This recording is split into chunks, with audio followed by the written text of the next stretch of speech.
Here's how you can have roast duck fried rice in less than 20 minutes. Grab some leftover aromatics, grab some leftover rice, and some leftover roast duck. Chop it all up with some scallions and beat some eggs. Now, if you're on an electric range or a wide gas stove like that, a skillet's actually better than a wok.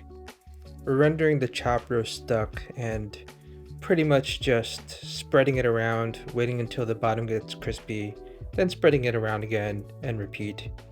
Now you got some nice burnty bits fond on the bottom of the pan.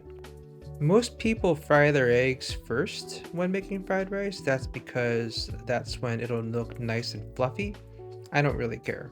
I just want it to absorb all the nice ducky goodness here. And now we add the rice. This rice has actually been tossed and rubbed with cornstarch, and that lets the sauce kind of cling to the rice a little bit better. At this point, we're adding everything back in and then just smooshing the clumps. At this point, if you see rice sticking to the pan and you're not fast enough with the declumping, then you can turn it down to medium heat. And now we deglaze with that nice roast duck drippings. Spread the love around the rice a little bit more and then add your scallions, and that's it. This whole sped up video is about 9 minutes. With the prep time, you're definitely getting this done in under 20. Don't throw away that leftover roast duck.